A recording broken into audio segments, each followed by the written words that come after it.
Perfecto, perfecto.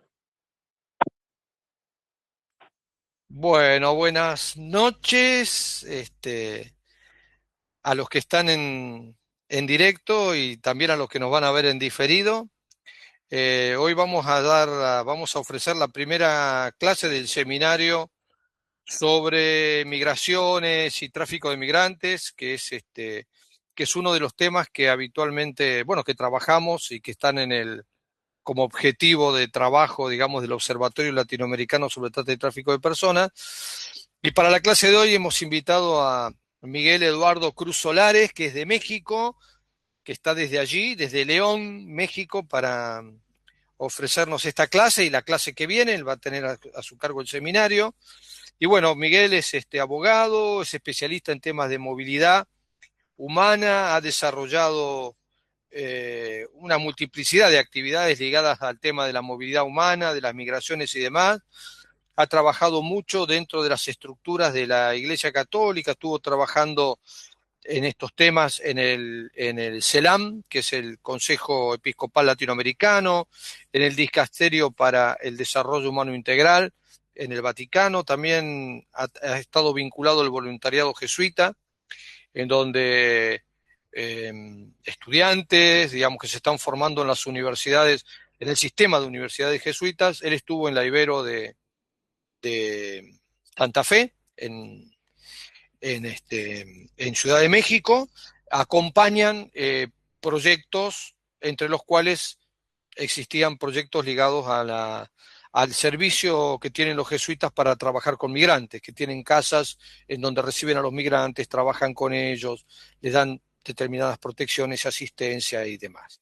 Así que bueno, acá estamos con Miguel, que ya está dispuesto para iniciar su clase. Si te parece, te dejo a cargo de la clase, yo me callo la boca, no digo más nada, y arrancamos. ¿Te parece bien?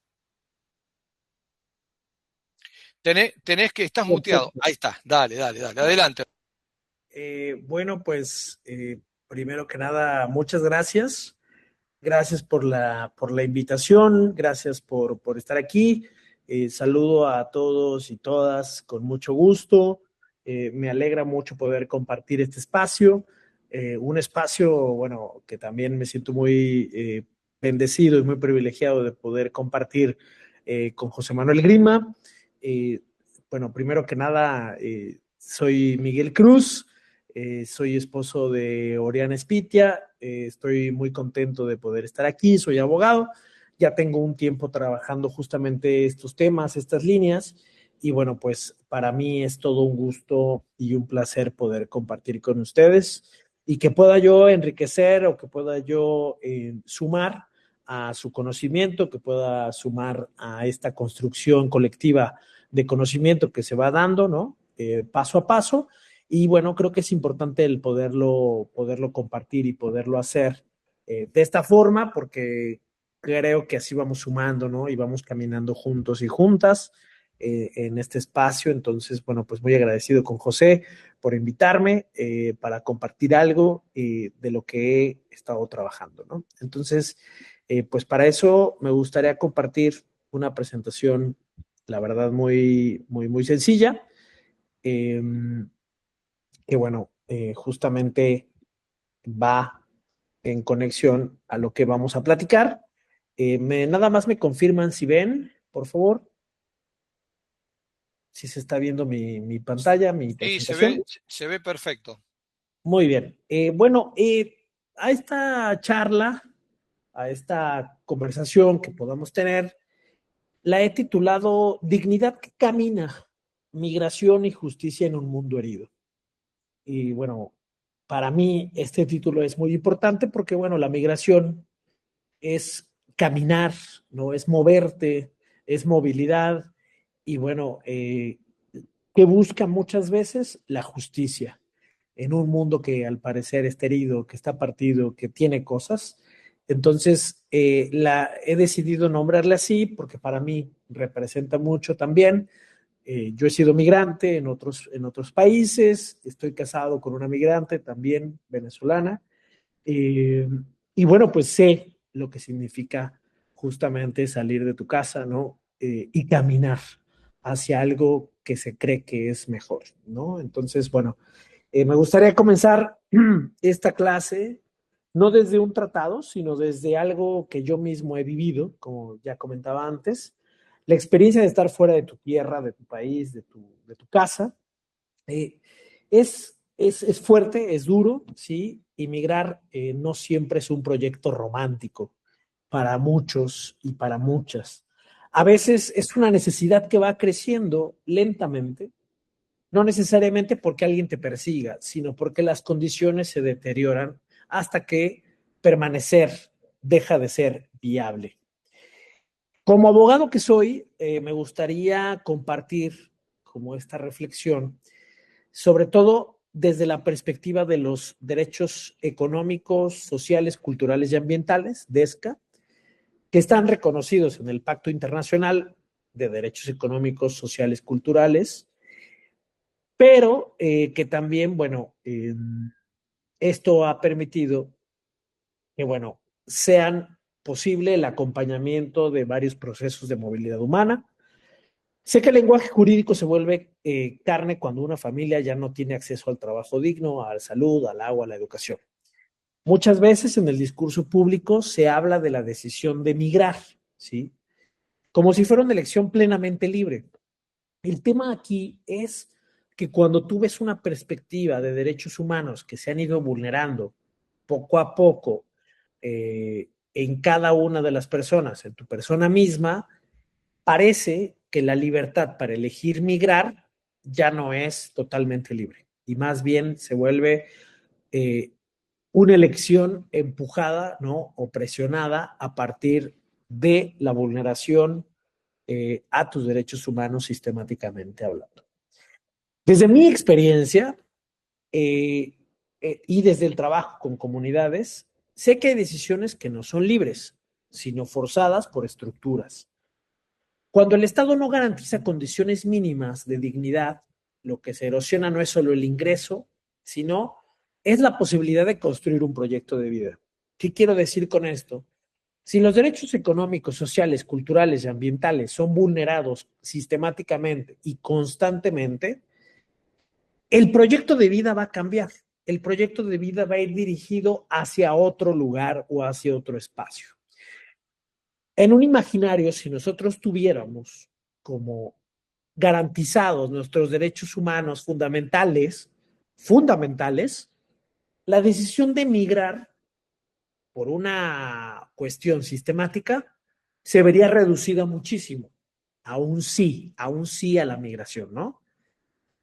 Pero cuando este sistema va forzando, ¿no? No hay trabajo, no hay oportunidades, no hay educación. A nivel ambiental, que lo vamos a ver más adelante, también se ven vulnerados tus derechos, derecho a la educación, a un trabajo digno, a un salario digno. Ese sí a la migración se vuelve mucho más grande, mucho más consolidado, mucho más empujado a decir sí me voy, ya que estos derechos están totalmente vulnerados, ¿no? Y que están vulnerados desde lo sistemático, que puede ser esto. Entonces, esta decisión se vuelve ya un tema muy importante cuando volteas y por todos lados hay vulneración justamente en este sentido, ¿no? Entonces me parece a mí que pensar que esto no pasa desde este sistema sería un error y una equivocación y hablar de migraciones románticas, lo cual en estos casos no pasa. Para esto, la migración se vuelve una migración forzada, una migración que nadie quiere abandonar su país, sus raíces y sobre todo su realidad si todo estuviera bien. Pero al no estar bien, se vuelve, ¿no? Una opción más justamente en este sistema. Entonces, la dignidad se ve, eh, digamos, fracturada, se ve lastimada y se vuelve ya un proyecto de vida diferente al que hubiéramos pensado si nos hubiéramos quedado en nuestro país, ¿no? Poniendo el caso de mí ante una situación así, ¿no? Entonces, me gustaría comentar también que, bueno, aquí conecta o ha conectado todo mi trabajo en el tema de la ecología integral. La ecología integral, desde la perspectiva del Papa Francisco, de Laudato Si, pone al sujeto o a la persona en medio, ¿no? Con un abanico de oportunidades, un abanico de cuestiones, de derechos humanos, ¿no? Integral a la persona, que si se ven vulnerados, pues la cosa puede cambiar, ¿no? Entonces, no hay crisis aisladas, es una sola crisis y la crisis es humana. ¿Cómo? Por medio de cuestiones sistemáticas que permiten irla erosionando, ir erosionando la dignidad, ir erosionando las oportunidades y los derechos económicos, sociales, culturales y ambientales se ven vulnerados en todo su aspecto. ¿Y esto qué genera? Una expulsión.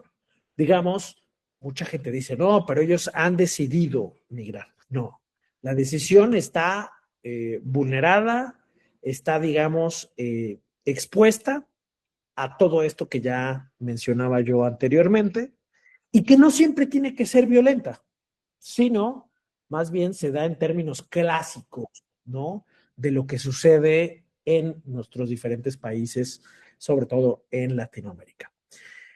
Pero por eso la primera pregunta que yo planteo en este ejercicio, digamos desde una perspectiva más ética, es, ¿podemos hablar de libertad de migrar si no existe la libertad real de permanecer? No es solamente jurídica esta pregunta, es existencial, ¿no? Pero me parece a mí que puede resumir justamente lo que les acabo de comentar en este sentido, ¿no? Creo que el ejercicio es, tengo derecho a migrar, también tengo derecho a permanecer en mi país y que mi país genere estructuras sistemáticas que me permitan desarrollar más mi personalidad como persona, como individuo, como sujeto, en mi contexto. Pero cuando esto no pasa o no sucede, la migración ya puede decirse que es una migración forzada. ¿Por qué? Porque está con vicios tu decisión de poderte ir. Entonces, me parece a mí que, bueno, que podamos pensar justo en eso. Y bueno, otro tema que yo también planteo es huir para sobrevivir cuando la violencia rompe todo. Ya les platicaba yo anteriormente que, bueno, aquí es, digamos, una migración forzada, sin violencia, sin dolor, pero cuando tienes que huir para sobrevivir, ya que la violencia rompe absolutamente todo, ya es una experiencia distinta. La erosión de tu dignidad y de tus oportunidades y de tu desarrollo como personalidad ya no es lenta, sino más bien ves que se va fragmentando rápidamente. La violencia lo fragmenta rápidamente, se da abruptamente y más bien, pues, genera otra lógica. Ya no estás migrando por la falta de oportunidades solamente, sino estás migrando porque sistemáticamente ya no vives con seguridad. He acompañado personas que no migraron buscando algo mejor, sino que han huido de sus lugares de origen para no morir.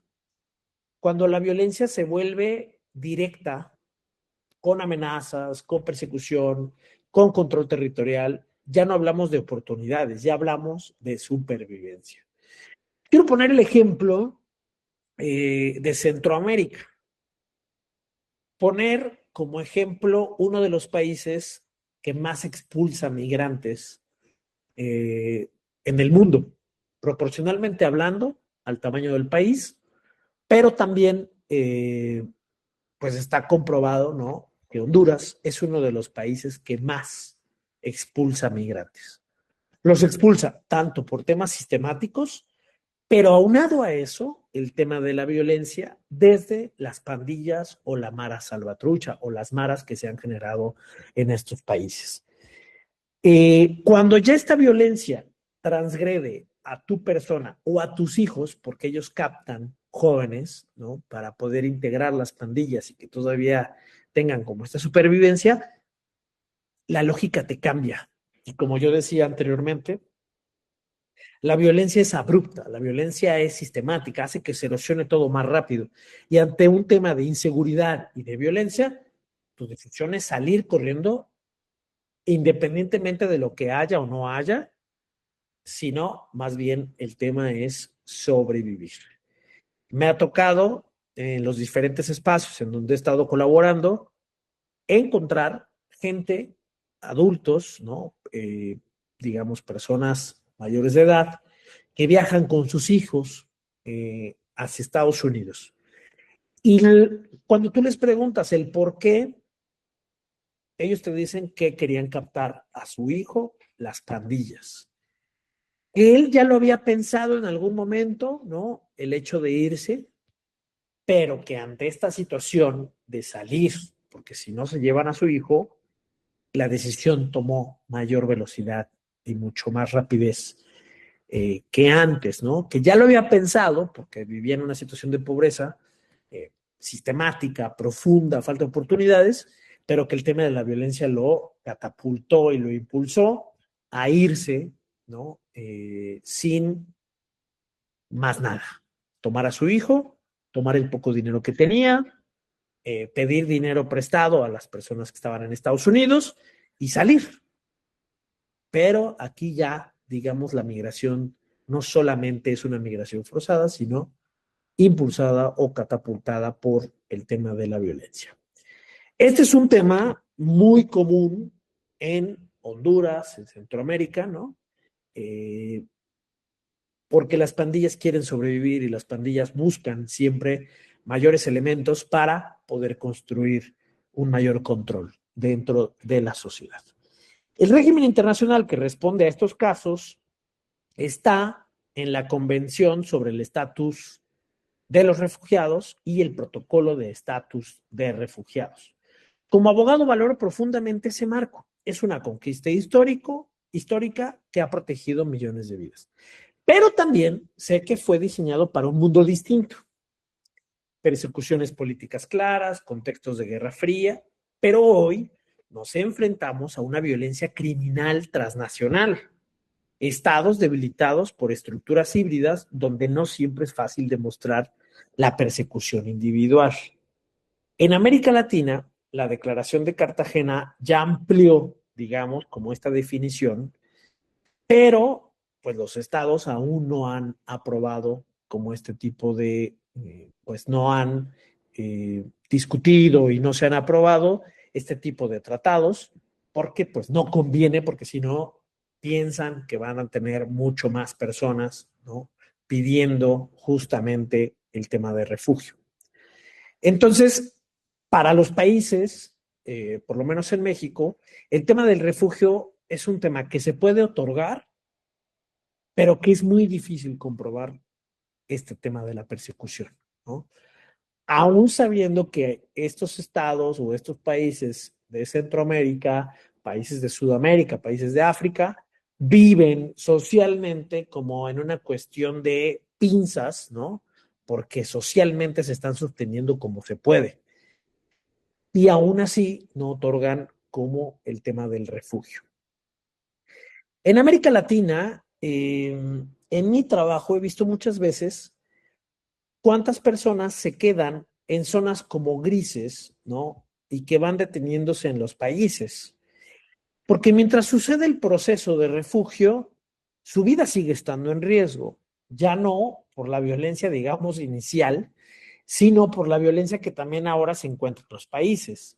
Por ejemplo, hay muchos hondureños pidiendo refugio en México, pero cuando llegan acá y mientras sigue su proceso de refugio, hay muchos que se encuentran en vulnerabilidad, ¿no?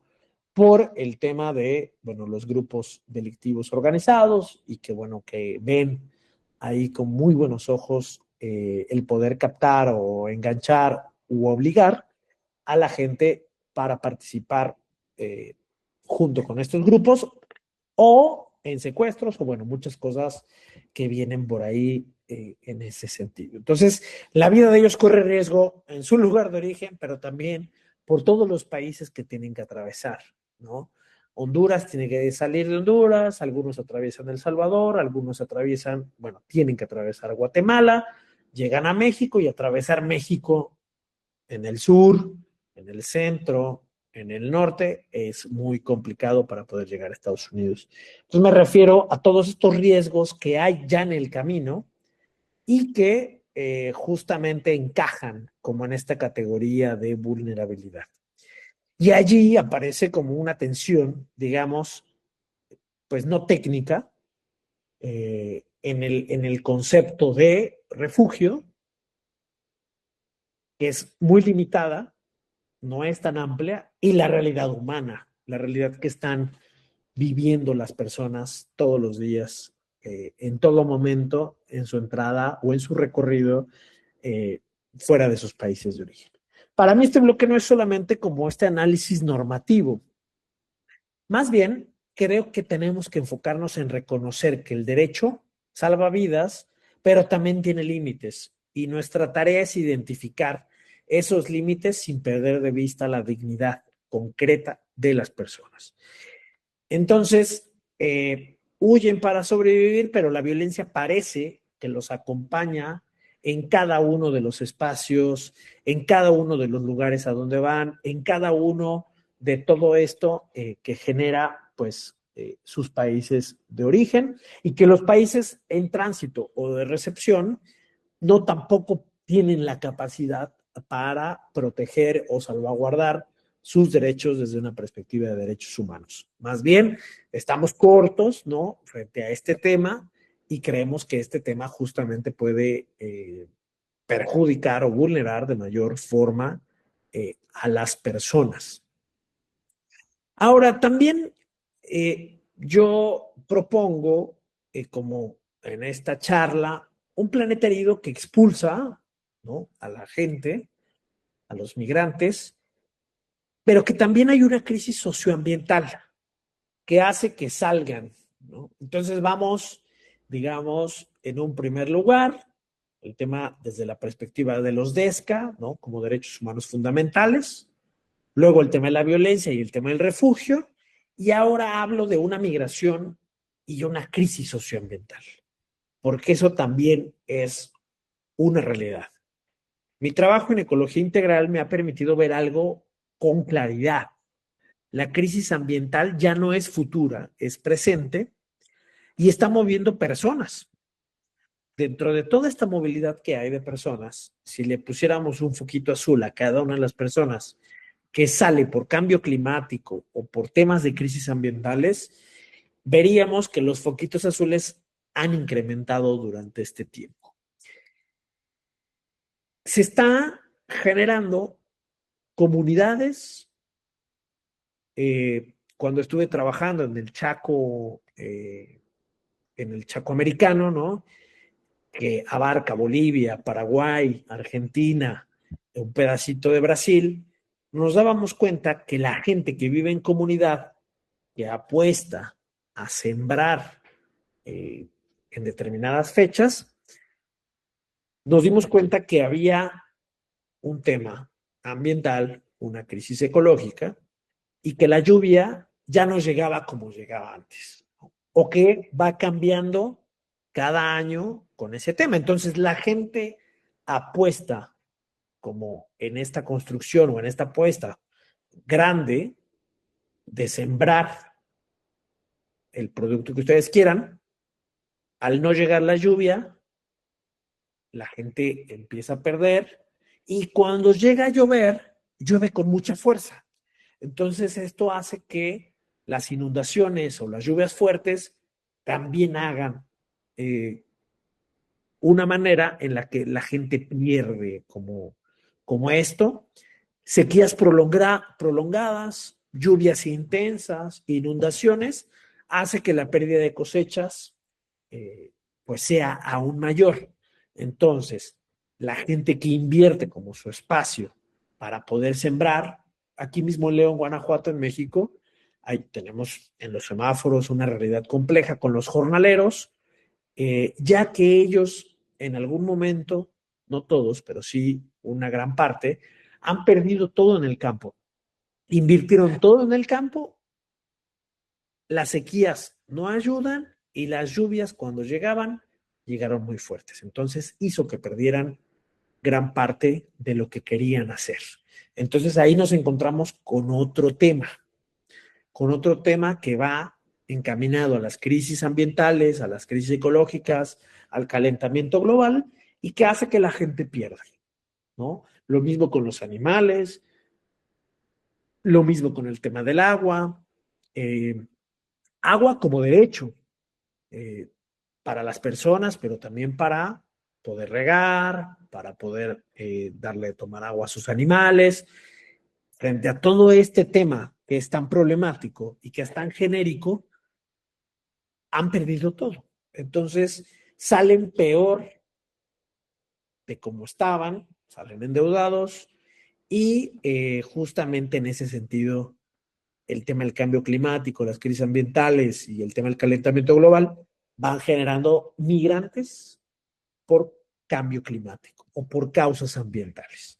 Y estos migrantes son poco, digamos, reconocidos porque se vuelven, pues al final de cuentas, pues no está el sustento, ¿no? De lo que los hace salir, pero pues sí nos hemos topado con esa realidad que nos permite visibilizarlos aún más, cada vez más, ¿no? Nos hemos ido dando cuenta de esto. El Acuerdo de París reconoce la gravedad del cambio climático, pero no reconoce jurídicamente a quienes cruzan fronteras por esa causa. La Convención sobre el Estatus de Refugiados tampoco contempla explícitamente esta situación de migrantes que son también una migración forzada por cambio climático. No existe, no está contemplada. Entonces creo que es importante poderla mirar, poder ver que todo esté interconectado y que si hay una situación en cambio climático en general, calentamiento global, va a pegar directamente a las personas. Y aquí es donde veo como una fragmentación del derecho internacional que me preocupa porque el régimen ambiental va por un lado, el régimen de refugio va por otro, pero la realidad no está como fragmentada. La gente vive situaciones en comunidad integrales. O sea, ya es lo que les comentaba al principio, lo que les comentaba en segundo lugar, y este tercer momento o tercera situación, que es el tema de la ecología integral. Desde la perspectiva de justicia climática, además hay una dimensión evidente. Quienes menos han contribuido al calentamiento global son quienes más sufren el tema del calentamiento global y de las crisis ambientales. De hecho, el Papa Francisco en Laudato Si habla justamente de eso, que no nos olvidemos de los pobres, porque los pobres son quienes viven un mayor contacto, ¿no? En su propia realidad y que van remando en contra de todos estos cambios que se van dando en el ambiente, en la estructura y que hacen que les dé directamente, ¿no? Sufran como estos efectos que se van prolongando.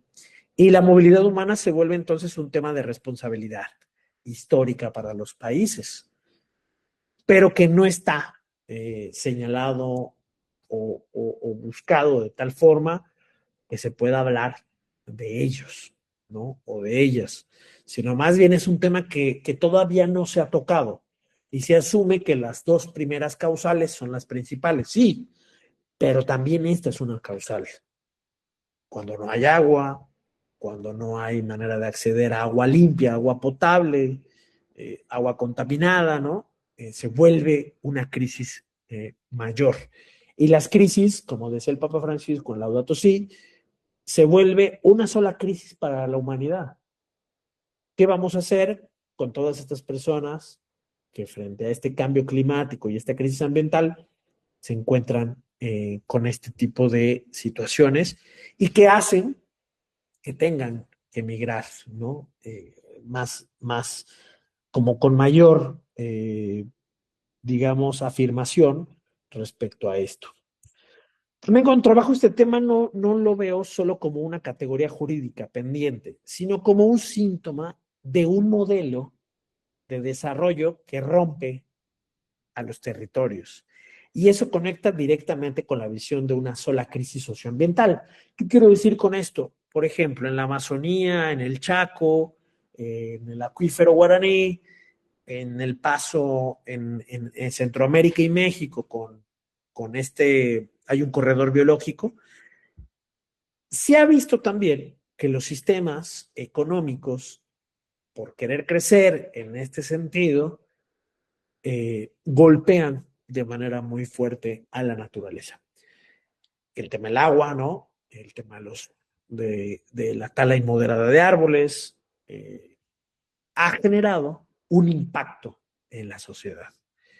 Cuando fui al Amazonas, en Ecuador, fuimos a visitar también una petrolera que tenía permanentemente un mechero prendido, que es una quema de gas, y en este sentido, el gas cuando se quemaba generaba como una especie de cenizas que llegaban a los acuíferos, que llegaban a los ríos, que llegaban al campo y que afectaban de manera visible y de manera directa el territorio.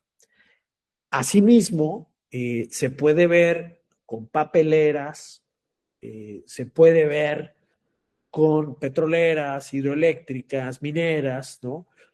Que más allá de generar empleos, porque ese es el argumento, no ven que el impacto ambiental es muy grande. Entonces, esto genera que la gente abandone sus casas, que abandone sus lugares de origen, porque tampoco es sostenible para ellos el hecho de estar luchando constantemente con este tipo de cosas y bueno, que realmente nos demos cuenta que es muy duro, que es muy complicado el hecho de poder como caminar, ¿no? Frente a esto. Otro ítem que también me gustaría traer mucho a colación en esta charla, en esta plática, es la desigualdad que empuja pobreza estructural y dignidad vulnerada. Ya hemos hablado de la violación de los derechos humanos a la gente, de esta vulneración que existe permanente. También hemos hablado de las crisis, ¿no? Socioambientales. Hemos hablado también de la violencia como un factor, pero aquí hay otro factor, que es esta desigualdad sistemática que empuja desde la pobreza estructural y dignidad vulnerada. Hay algo que siempre me incomoda cuando se habla de migración económica, como si fuera una categoría menor.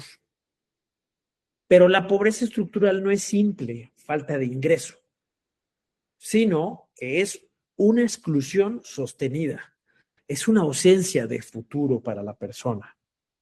O sea, no hay un plan en lo sistemático que nos permita generar un futuro adecuado para la persona que está viviendo pobreza. Cuando alguien vive pobreza, desde mi perspectiva, se ve todo más acotado, se ve todo más nublado y este tema no es de ganas, ¿no? Porque las personas tienen todas las ganas de salir adelante. Pero ante un mundo que te está asfixiando, esta posibilidad se ve aún más alejada. Entonces ahí es donde el futuro se ve de manera nítida, se ve de manera un poco más nublada y no existe algo que pudiera realmente ayudar en este sentido.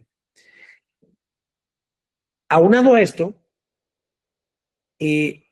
parte de esta pobreza estructural se genera porque no hay oportunidades claras, oportunidades que nos permitan decir, ok, gracias a esto puedo partir, gracias a esto, a esta oportunidad, puedo salir. Gracias a esto puedo generar un ingreso extra. Y más bien nos encontramos que en la práctica no se garantizan estos derechos humanos fundamentales. Quiero poner un ejemplo. En la Sierra Norte de Puebla, cuando iba de misiones, había un tema muy interesante, digno de análisis. Primero, porque todas las personas de la comunidad trabajaban en un campo que compró una persona de mucho dinero en donde sembraba café. ¿Sí? Entonces, él generaba empleo para las personas que vivían justamente en esa comunidad. Empleo que en su época, cuando la gente juntaba 1 kilo de café, se le pagaba 5 pesos por kilo. 5 pesos que son actualmente $0.25. 5 pesos. Y eso le pagaban a las personas por kilo de café recolectado. $0.25 y más o menos lo que cada persona podía juntar en el día no pasaban de 10 kilos, ¿sí? 10 kilos de café durante todo el día. Eso, pues, genera un empleo que es mal pagado. Los niños, no todos, pero los niños en su mayoría acompañaban a sus papás para generar más plata entre todos. Entonces el niño ya veía vulnerado el derecho a la educación de manera sistemática. Los papás o los padres, ante el trabajo mal pagado, ya había una vulneración a su ingreso. Ahora, por tanto trabajo, había también un desgaste físico que permitía o que no permitía que la gente siguiera trabajando. Empezaban ya como con algunas dolencias. Y el hospital más cercano estaba a 3 horas en camioneta o caminando a muchas horas, ¿no? Lo que había eran clínicas de salud, pero a veces iba el doctor, a veces no. Entonces, la salud de estas personas también estaba vulnerada, porque el acceso a la salud era muy complicado. También había presas con el tema del agua. Presas que eran de privados, que captaban todo el agua y la gente no podía tomar agua, digamos, en toda esta lógica o en todo este sentido. Entonces, el derecho al agua, como agua potable, tenían que caminar para ir al río, con sus cubetas, jalar agua y llevarla a sus casas. Acceso a los servicios, digamos, primarios, drenaje, agua potable, no existe. ¿Sí? Muchos de ellos tenían como baños ecológicos en donde tenían que dejar digamos, como hacer esta captación. El niño no estudiaba. Cuando llegaban a estudiar, el nivel académico de estos lugares estaba por debajo de la media. Entonces, cuando intentaban hacer exámenes en universidades públicas, no pasaban muy pocos. Entonces, la educación también, ¿no? Se veía vulnerada en este sentido.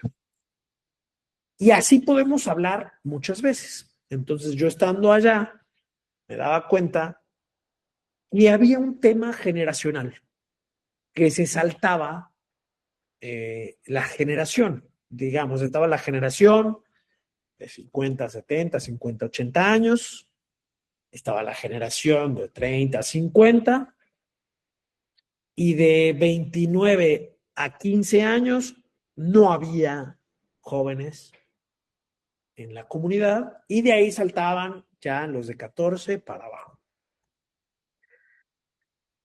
¿Cuál era la lectura de esto? Esto se daba en la Sierra Norte de Puebla, en Tlapacoya, Puebla, en una zona de café muy bueno. Cuando no se trabajaba café, se trabajaba maíz. Y lo que pasaba es que los jóvenes cuando crecían se iban a Estados Unidos. Es una práctica muy común en estas zonas, ¿no? Con pueblos originarios y pueblos campesinos. Es una práctica que se da mucho. Cuando llegan a estar jóvenes, se van. Por todo lo que les acabo de decir. ¿Cuál es el futuro de estos niños, de estos jóvenes? Pues parece que están destinados a vivir en pobreza. Una pobreza que es sistemática. Aunque ellos quieran salir adelante y echarle todas las ganas del mundo, cuando la pobreza te jala, pasan este tipo de cosas. No estoy diciendo que la mayoría, porque hay sus casos, ¿no? Donde salen adelante. Pero en su mayoría, los jóvenes de las comunidades no existen porque se van a Estados Unidos, ¿sí? Ahora, en estas zonas, el tema de la violencia, eh, digamos, del crimen organizado, pues también ya empieza a generar, pues, un mayor sí al irme, un mayor sí a ir a Estados Unidos. Salen de sus casas, llegan a la frontera y cruzan, ¿no? La frontera por el río, por el desierto, y llegar a Estados Unidos ya. Es un país que tampoco tiene como esta salvaguarda de sus derechos, y menos ahora, pero lo que sí es que tienen trabajo. Trabajo mal pagado para lo que es Estados Unidos, pero bien pagado para lo que es Latinoamérica, en este caso. Entonces, muchos jóvenes de los que están allá pasan años sin volver a su casa, construyen, hacen una familia allá y deciden quedarse. Muchos de ellos mandan la remesa a sus familiares y les piden que construyan su casa o que compren un terreno para ellos, que cuando vuelvan, pero ya es muy poca la gente que realmente vuelve. Ahora, otro ejemplo de estas personas que logran entrar a la universidad pública, que no está garantizado su lugar, o que llegan a estudiar algo, una carrera técnica, una carrera universitaria, no quieren volver a su comunidad. Muchos de ellos. ¿Por qué? Porque reconocen que, bueno, ante todo este tema de pobreza, pues sería un retroceso, si ya pudieron salir o escapar, volver. Entonces, la pobreza se empieza a mirar como una trampa estructural, una trampa que no permite que salgan las personas de la trampa de la pobreza. Aunque quieran salir, aunque quieran otra cosa, basta con voltear a los pueblos originarios en Argentina, a los pueblos campesinos en Argentina, en Paraguay, en Bolivia, eh, con el tema de las transnacionales, ¿no? El tema de la soja, que en Paraguay es un tema bien complejo, la gente renta sus tierras, les pagan nada, terminan quedándose sin una tierra que ya no sirve, donde ya no pueden sembrar nada, ¿sí? En Argentina pasa lo mismo, la expropiación de la tierra para las empresas, esta invisibilización de las problemáticas. Entonces se vuelve una trampa estructural, lo que es la pobreza, y esto a su vez daña la dignidad de la persona. Aquí veo una jerarquía silenciosa dentro del sistema internacional, amenazas que algunas generan protección y otras no, otras dependen casi exclusivamente de la voluntad del Estado. Desde mi experiencia acompañando procesos pastorales y sociales, la pobreza también rompe proyectos de vida. Lo que les decía yo al principio, nadie quiere abandonar su casa, nadie quiere abandonar su familia. El sueño con el que tú creces de niño, de generar algo en tu casa, en tu comunidad, se desvanece cuando empiezas a crecer y cuando empiezas a ver que tus papás tienen que trabajar de 4 de la mañana a 6 de la tarde, a 7 de la noche, todos los días, y que te tienen que llevar a ti para que trabajes y generes más plata, pues ya estamos hablando de una pobreza estructural que daña la dignidad de la persona y que rompe los proyectos de vida, que rompe estos proyectos y estos sueños, estos anhelos y se convierten en otra cosa. Porque aparte en México tenemos, como saben, como una diversidad muy grande de pueblos indígenas y hay gente que no habla siquiera español y que en Estados Unidos les cuesta mucho trabajo. Y hay mucha gente que se va a 1 año, 2 años y se regresa porque extrañan su casa, extrañan su comunidad. Entonces, ahora que fui aquí cerca de San Miguel de Allende a una comunidad campesina, había un señor que se iba por temporadas, pero que siempre regresaba, ¿no? Siempre regresaba a disfrutar, a descansar, porque estar en Estados Unidos no simplemente significa, bueno, ya, llegué, el sueño americano, ya, no. Son 2 o 3 trabajos al día, viviendo en condiciones pues muy pobres también allá, para la lógica de allá, compartiendo cuarto, compartiendo casa, y bueno, se vuelve ahí otra vez un tema complicado, ¿no? Y parece que las personas que migran van de una violación sistemática de los derechos humanos en su lugar de origen, en el trayecto vuelve a pasar una vulneración a sus derechos humanos y llegan a Estados Unidos y es otra en este mismo sentido, ¿no? Una violación a sus derechos humanos como personas, como ciudadanos, y otra vez. Entonces parece un círculo vicioso en donde la gente no puede salir o no logra salir de estas trampas de la pobreza.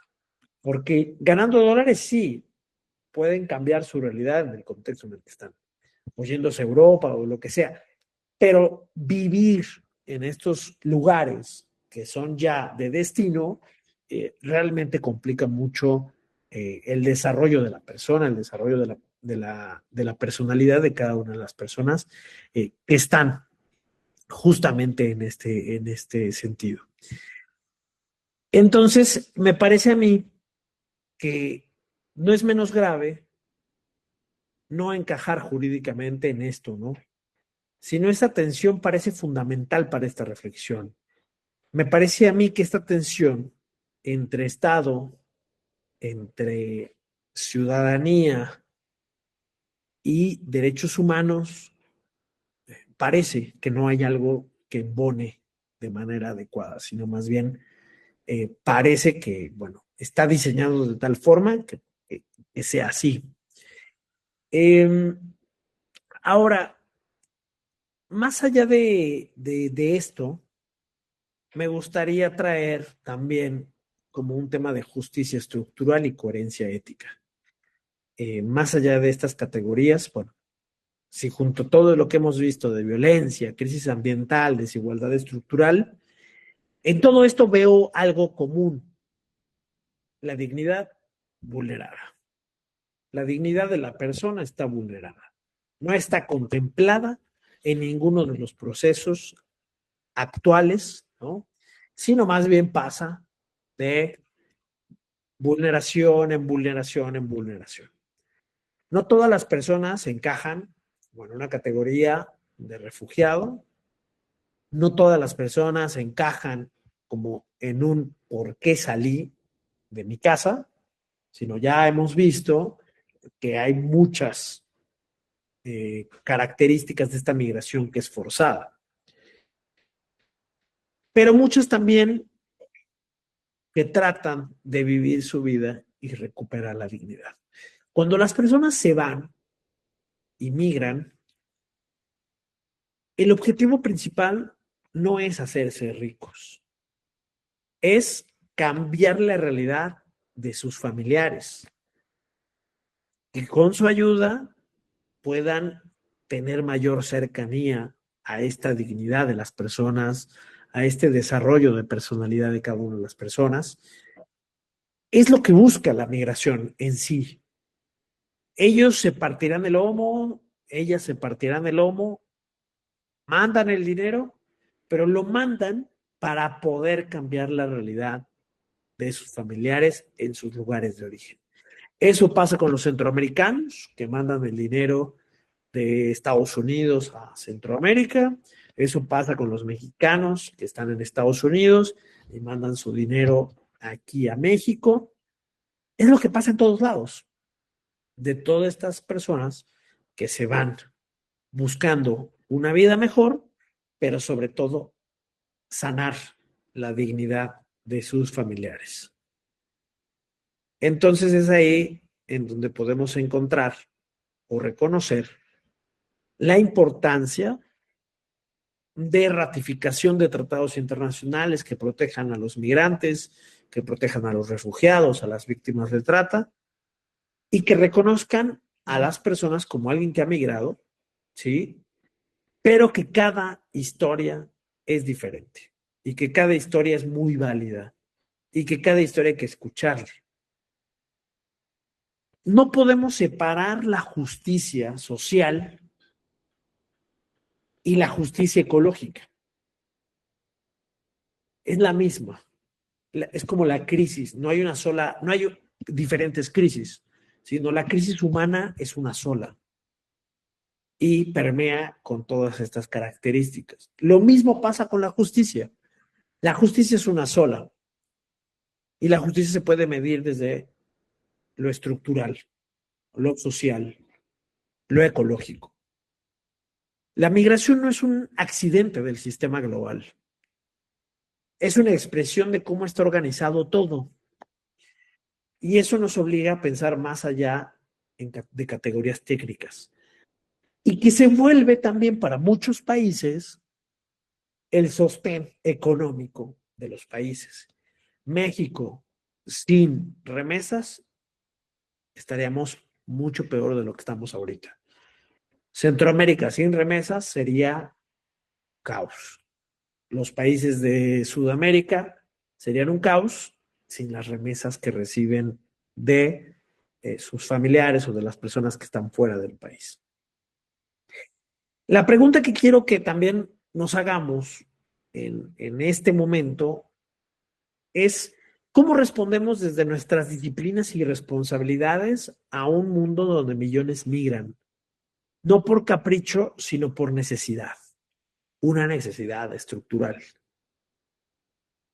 Para mí, estudiar migración no es solamente analizar los flujos migratorios, es mirar de frente la coherencia entre el discurso universal de los derechos humanos y la realidad concreta con quienes caminan buscando vida en sus lugares de origen.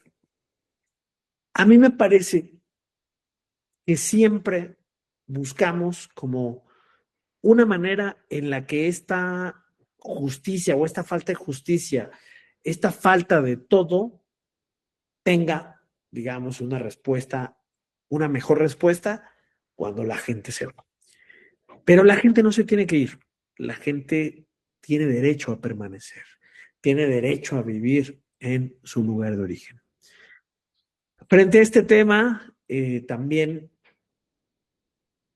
he visto que los flujos migratorios, los flujos migratorios que hay dentro del continente americano son muy diversos, de realidades muy diversas. Podemos encontrar el flujo migratorio de mexicanos hacia Estados Unidos. Podemos encontrar el flujo migratorio de los centroamericanos hacia México y Estados Unidos. Podemos encontrar el flujo migratorio de cubanos hacia Estados Unidos. Podemos encontrar el flujo migratorio de haitianos hacia Estados Unidos. Podemos encontrar el flujo migratorio de venezolanos y colombianos hacia México y Estados Unidos. Venezolanos hacia Chile, venezolanos hacia Perú, venezolanos hacia México, ¿no? Y reconocer que hoy hay 8 millones de venezolanos fuera de Venezuela que están justamente migrando por una necesidad estructural que no les permite, bueno, tener como acceso a estos derechos y que les permita realmente realizarse como personas.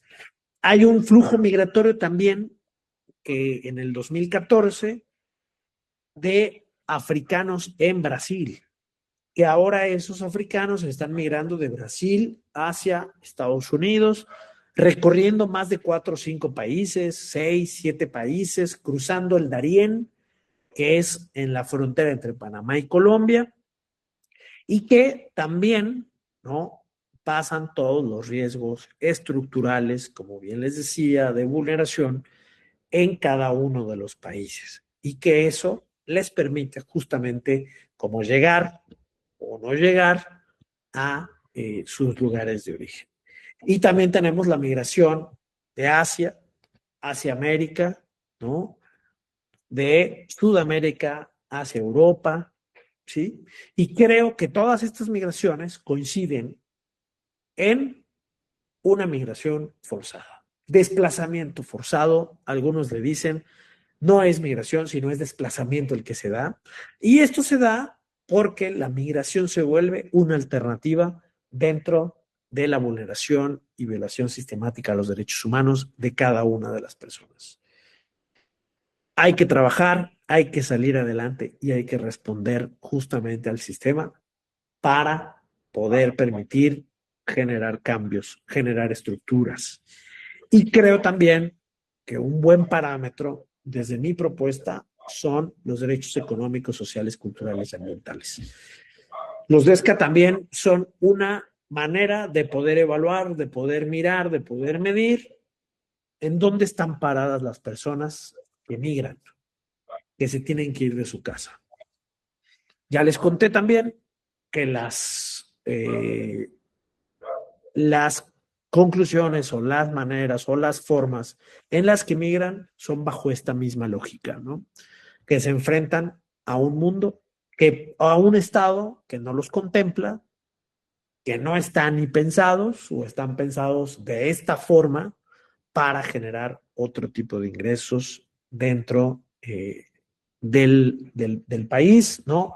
Dentro de esta misma lógica. Y bueno, pues creo que es un mundo herido, el cual pues, no estamos obligados, porque tampoco es responsabilidad de cada uno, cada una, pero si nos miramos como un solo cuerpo, como una humanidad consciente de las heridas generadas por todo esto, la invitación siempre será: intentemos, ayudemos, pongámonos en el lugar de la persona que migra o de la persona que está ahí. En el 2019 tuve la oportunidad de estar en la Jornada Mundial de Migrantes promovida por el Papa Francisco en el Vaticano, y él en su discurso comentaba que los migrantes que salen de su casa con migrantes africanos hasta adelante en la misa, y él en su homilía comentaba que los migrantes no solo son migrantes, que los migrantes son el resultado de muchas cosas, que son el origen de muchas cosas y que no solo son migrantes y que no, cada uno tiene su historia detrás, ¿sí? El tema de la migración es un sentido de vida, es un modo de vivir y es un modo que no entendemos hasta que estamos en el lugar de cada una de las personas.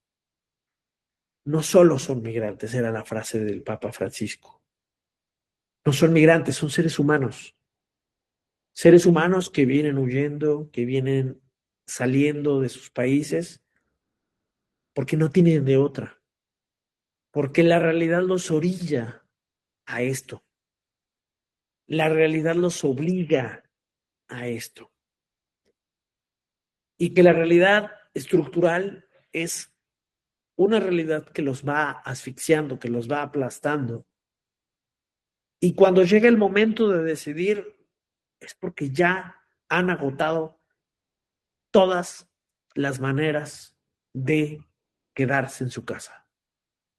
Cuando ya agotaron todos los medios y se dan cuenta que no han salido, la gente decide migrar. Los migrantes saben de todos los riesgos que hay en el camino, de todas las maneras posibles en que pueden ser vulnerados nuevamente. Pero aún así, con miedo, con estas ideas, deciden tomar su mochila, su maleta, cargada de sueños, cargada de ideas, y terminan tomando la decisión de irse y de abandonar su país, su familia, por una vida mejor no para ellos específicamente, sino para la gente que está a su alrededor, que está con ellos. Y creo que justamente esto es muy difícil de asimilar, de pensar, porque cuando los vemos hay cierta reserva, ¿no? Porque no están, no son del país, pero realmente somos una misma humanidad viviendo una sola crisis, viviendo violaciones a derechos humanos constantemente y que bueno, a veces la última opción donde ya has desgastado todo es salir de tu lugar de origen, huir por violencia, ya perdiste todo en tu tierra, en tu territorio, la dignidad está muy dañada y muy vulnerada y pues no hay de otra más que salir y generar un proceso fuera de tu casa, ¿no? Que conlleva muchos peligros, que conlleva muchas cosas y que bueno, hoy nos pone en esta vulnerabilidad, en esta, pues sí, tensión social entre el derecho internacional público que quiere hacer como lo suyo, pero la realidad es otra, ¿no? Como bien sabemos, habrá muchos tratados internacionales que intenten o que quieran generar cambios, ¿no? En su ley de migración, en su ley general de migración, pero que no depende solo de eso, depende de, pues, de un proceso de aceptación, de un proceso legislativo que aprobar, y más bien las personas, pues, quedan, ¿no? Frente a esta vulnerabilidad. El tema del refugio no alcanza para poder contrarrestar esta violación a los derechos humanos. El refugio no alcanza. Recuerdo bien que, bueno, en Colombia, en su momento, cuando llegaban venezolanos al país, vivían como un proceso, se les otorgaba inmediatamente como derecho a la salud y derecho a trabajar. En el gobierno actual de Colombia, la gente perdió el derecho de trabajo, puede tener derecho a la salud, pero no tiene derecho a trabajar. Entonces eso ha generado que la migración con este tipo de prácticas bajen, disminuyan y que ya no sea una opción, ¿no? Y más bien se vean vulnerados todas las personas que han pedido refugio en Colombia y que no puedan trabajar. Eso a partir de hace un par de años. Lo mismo pasa en Chile, lo mismo pasó en Chile. Cuando recibían migrantes haitianos, se les daba la oportunidad, todo, inmigrantes venezolanos, y ahora no. Ahora hay una limitante.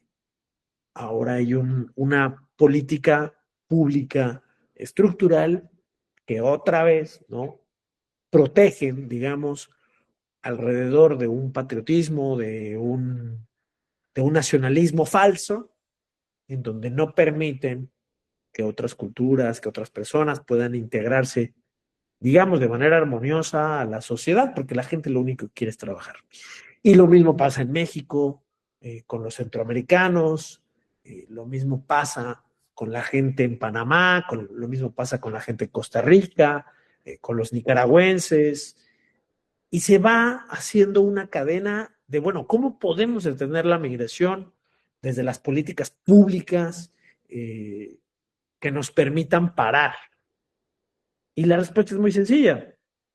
pues genera procesos o genera conciencia que hagan que ya no quieran venir, ¿no? Lo mismo pasa en Estados Unidos con los migrantes actualmente. O sea, ahora una persona que quiere salir, pues ya se la va a pensar si quiere llegar a Estados Unidos o no, con el tema del ICE, ¿no? Con el tema de las persecuciones, donde se han deportado y se han dividido muchas familias.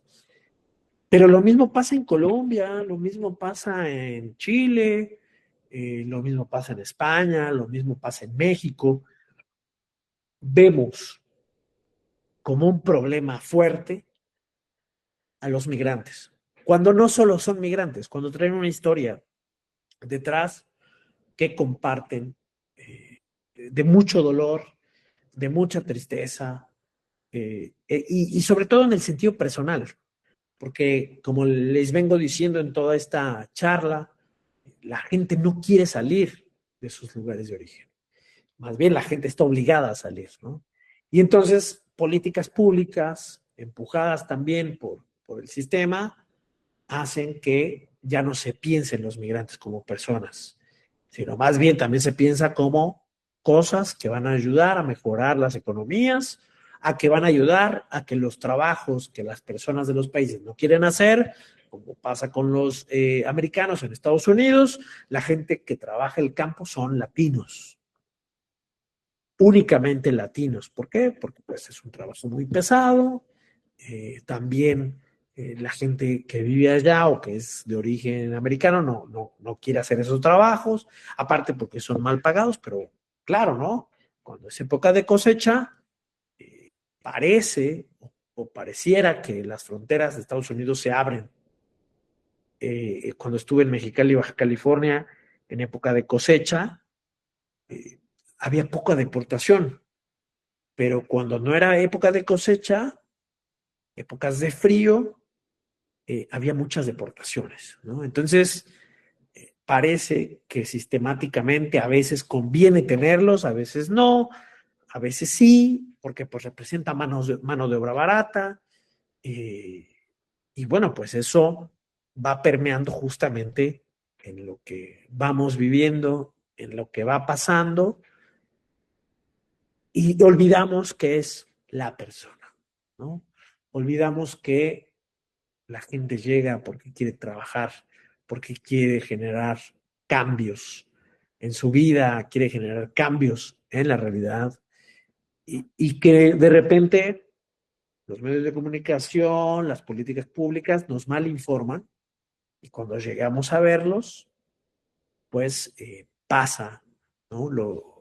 Esto que es muy triste, abusos, secuestros, eh, vulnerabilidad, porque el hecho de que tú llegues a un país y las políticas públicas no te beneficien, otra vez te ponen en un concepto de vulnerabilidad que hace que las personas que te ven como negocio, que te pueden ver como negocio, pues estén más al acecho, generan trabajos informales, generan trabajo en calle, generan pues un acceso a la educación nulo para los niños que migran. Hay personas apátridas, ¿no? Que no tienen registros, porque eso también pasa en las comunidades indígenas, en las comunidades campesinas, en la marginalidad. Entonces se va volviendo todo un problema y un tema, ¿no? De política pública que viva, eh, que genere un espacio donde quepamos todos y todas, ¿no? También mucha gente vive con miedo a lo que es diferente, pero 5 minutos y vamos a un intercambio, ¿te parece, Miguel? sí, muchas gracias, José. Entonces, pues para mí cerrar justamente esta charla es pensar en esa frase del Papa Francisco. No solo son migrantes, sino realmente reconozcamos que las personas que migran son muchas las causas estructurales por las que lo pueden hacer, que su decisión o su albedrío se ve limitado, coaccionado por fuerzas, digamos, superiores y las que representan como el Estado con tema de oportunidades. La violencia es un, una característica que viven todos los migrantes, que vive Latinoamérica y que será una razón, pero para muchos procesos de refugio no es suficiente vivir perseguido. El tema de ambiental, desde la estructura y desde la visión del Papa Francisco, la persona es integral y cuando se le ve vulnerado sus derechos humanos desde la integralidad, desde la perspectiva de ecología, está forzado a migrar, está forzado a abandonar su lugar de origen. Y bueno, todo esto conlleva a un ejercicio de reflexión, a un ejercicio también en donde vemos que el derecho internacional no es suficiente para la protección, ya que no es solamente aprobar, sino más bien es aterrizar, digamos, las leyes y generar como leyes generales, locales en cada uno de los estados que permitan justamente la protección de los migrantes. Y nos damos cuenta que hoy en día una tendencia en los países y en las políticas públicas de los estados, pues es todo lo contrario, ¿no? Es ver de qué paramos la migración, de qué manera podemos pararla. Entonces nos encontramos en este camino migrante, todos los días, que se busca ser justos, que hay muchas personas que luchan por esto, pero que no es suficiente y que el mundo está herido, con heridas de gravedad, heridas profundas, y que bueno, cada vez más hay una crisis, una sola crisis, la humana. Bueno, muy agradecido, José, y te escucho. Bueno, gracias, Miguel. Excelente, me encantó todo lo que has planteado. Vamos a dar lugar a una, ya se sumaron algunas compañeras, compañeros, para, para generar algún intercambio, pues, para que podamos charlar unos 5 o 10 minutos, aunque sea, y compartir. Ahí, Oriana Desiré Vizcaya había posteado algo algo interesante en términos de la crisis ambiental, como ese impacto negativo sobre las subjetividades y que obliga a las personas a migrar, ¿no? En su experiencia en Paraguay. Así que bueno, yo por mi parte soy hijo de migrantes, mis abuelos, no hijos, sino nietos de migrantes, mis cuatro abuelos fueron migrantes a principios del siglo pasado y bueno, tuvieron que venirse a la Argentina, dos de ellos desde Galicia, dos de ellos desde Andalucía, y y bueno, y las razones por las cuales ellos migraron son las mismas razones, digamos, que la violencia, la Primera Guerra Mundial, y también la miseria y la pobreza, ¿no? Mi abuelo siempre me contaba que en Galicia ellos comían lo que podían pescar en las rías y que para poder cocinar se tenía que subir a los pinos para sacar eh, como las piñas, ¿no? De los pinos y que la usaban para calentar la cocina y cocinar, digamos, ¿no? Y se comía lo que se pescaba y algunas papas o algunas verduras que podía haber en alguna quinta, digamos, ¿no? Él siempre decía que lo único que había obtenido, le había dado España era miseria y hambre, ¿no? Y que por eso había migrado y se había venido a Argentina. Es decir, un poco un ejemplo de todo esto que vos estuviste relatando. Y por ahí otra perlita, otra cosa que les quería comentar desde mi experiencia. Nosotros en la Universidad de Buenos Aires desarrollamos con un equipo, digamos, un pequeño trabajo de investigación sobre población migrante en el Gran Buenos Aires.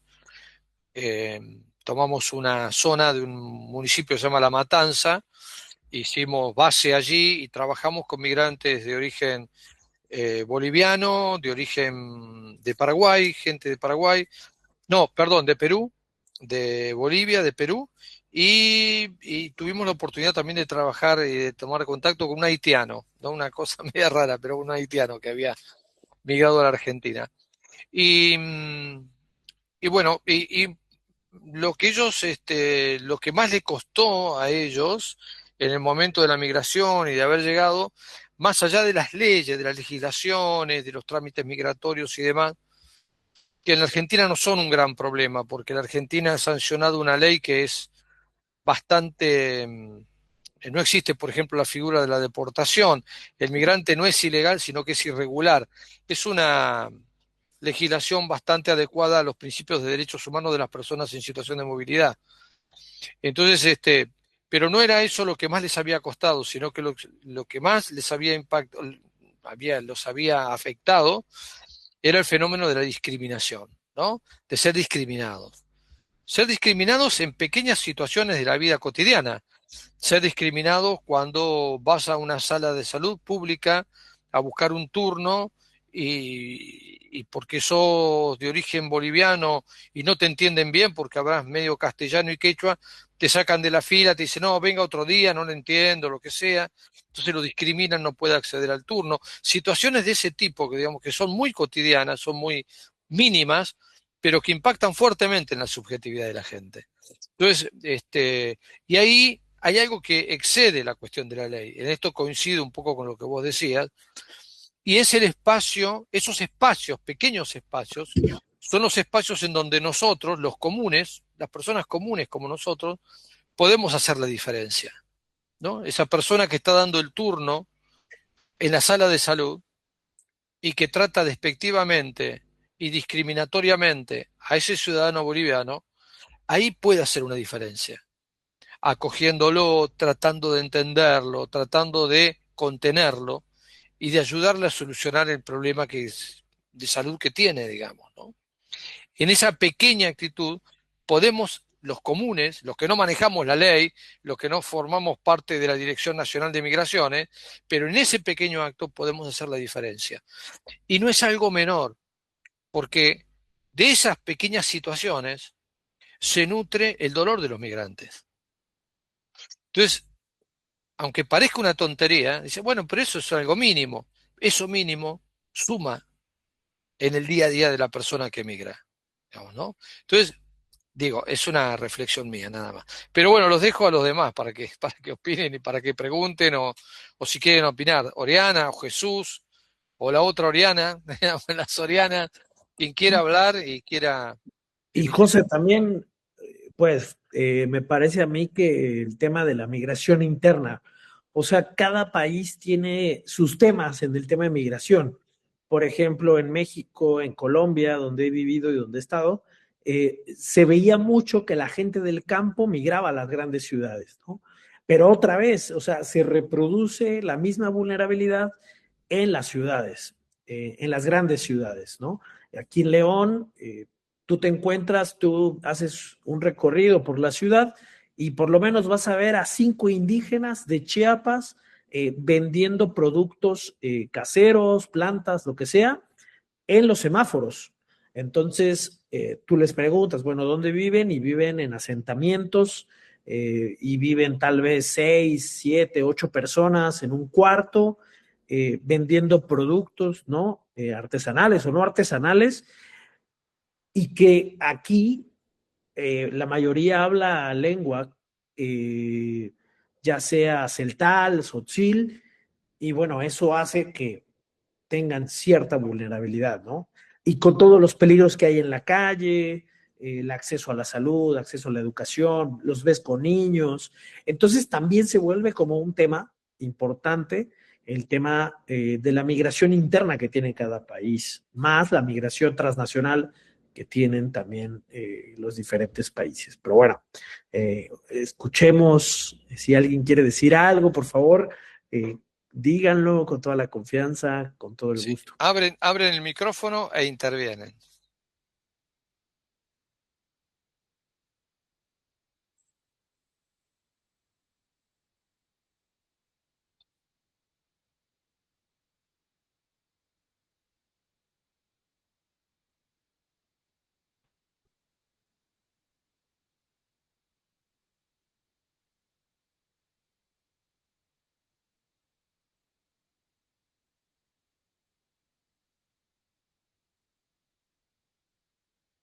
Bueno, les agarró la timidez, les comieron la lengua a los ratones, como dicen acá.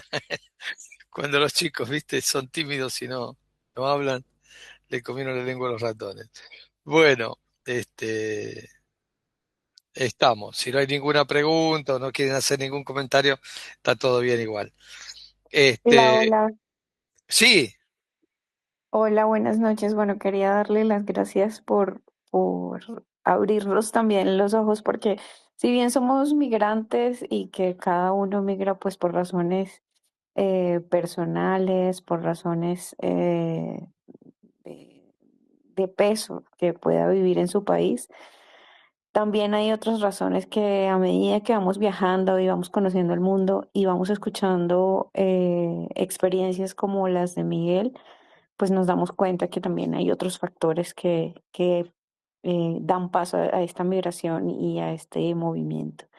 Entonces, muchas gracias por abrirnos los ojos y enseñarnos también ese otro tipo de migración. Y lo hablo y lo comento porque soy venezolana y obviamente como muchísimos de mis compatriotas también salieron del país, eh, sin embargo, pues aquí estoy mirando o me estoy dando cuenta de otro tipo de migración que se refiere a la realidad de México y de otras regiones aledañas a este país. Bueno, muchísimas gracias. Hasta luego.